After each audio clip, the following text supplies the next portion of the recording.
Welcome back to my channel, guys. It's time for another manga or manhwa volume review.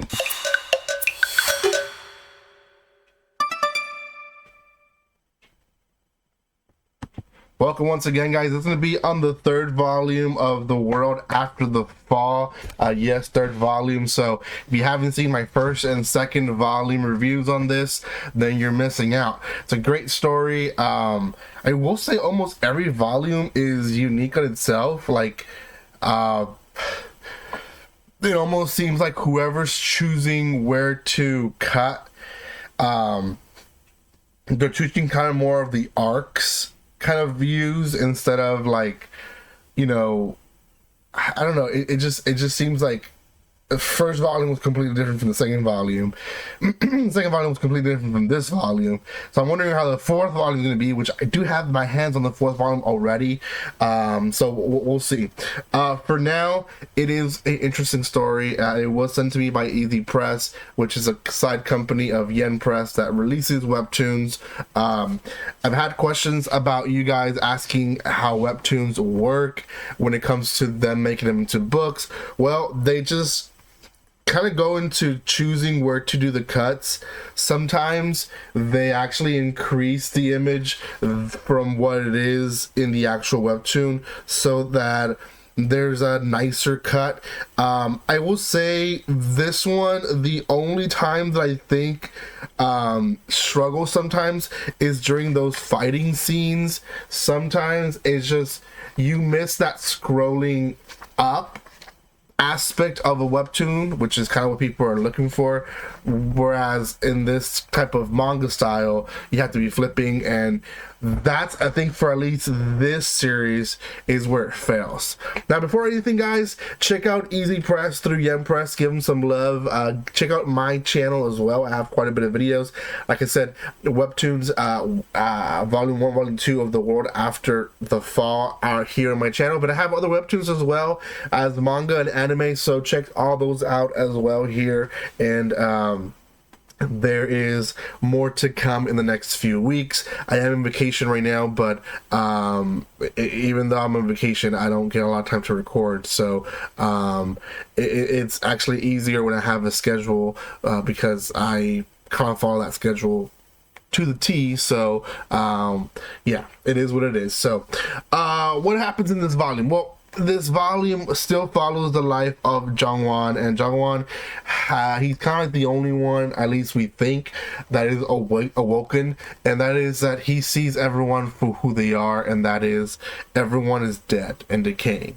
Now, in the beginning, he's trying to save who escorted him to the city, and then this old man shows up and is able to basically save her from her deathbed.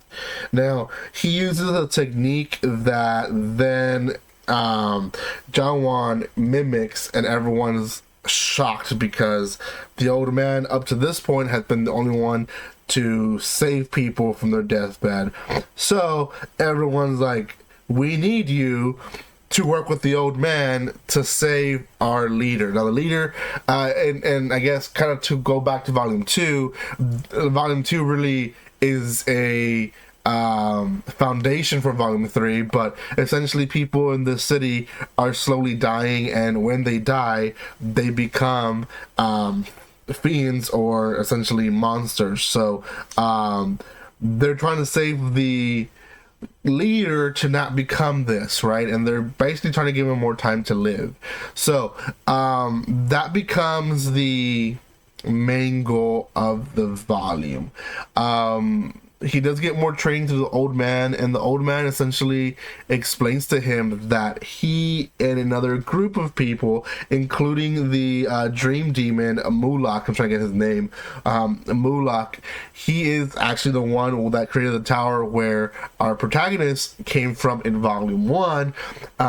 He and this dream demon went and tried to destroy the architecture that basically is upholds more secrets of this earth. Essentially, they failed the mission, and trying to find where it is here on their his flashbacks, but they failed the mission, and essentially they ended up having to retreat, and there wasn't many survivors. This old man actually was one of the only survivors, and he himself has special powers because he is, like our protagonist, he is not dead. He actually survived and has been there since that.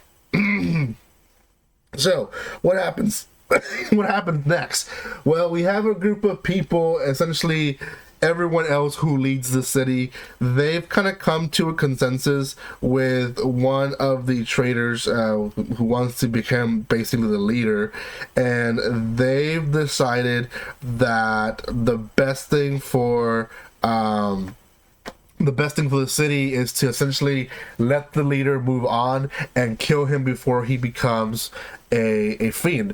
Now, the reason they say this is several things. One is they've tried already, right? They've given it a chance.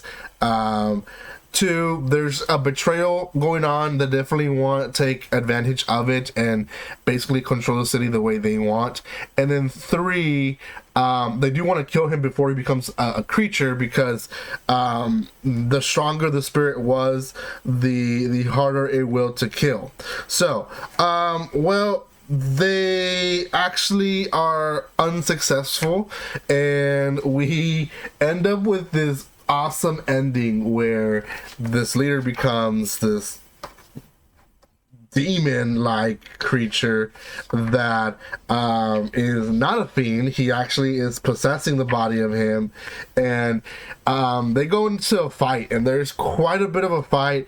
It doesn't end in this volume, but he is, and this is the one I want to show for sure because super cool looking. He definitely has the upper hand in the fight, and essentially wants to destroy this city that is, in a way, poisoning the people's beliefs, because they've kind of believed up to this point that they can have a happy life and go on their lives even though they're dead. So, I mean, in a way, the demon actually has truth to it. It's like, you're dead, like, move on to the next world. But they're kind of like, they're wanting to hold on tight to this hope of them being still alive. So yeah, interesting volume. Really liked it. Like I said, when it comes to webtoons being made into manga, for the most part, I really enjoy them. I want to sometimes I have, oh, here we go, stories like the villainous are destined to die.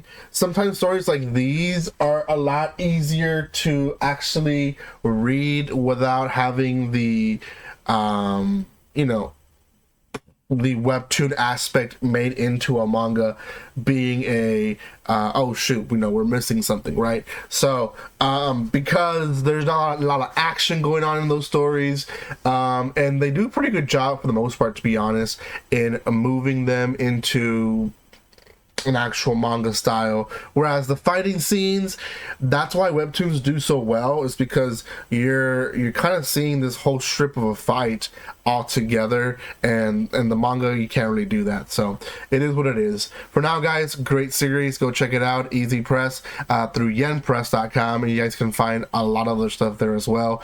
Don't forget to subscribe to my channel, guys, and I will see you next time. And like always, don't be strangers. See you guys.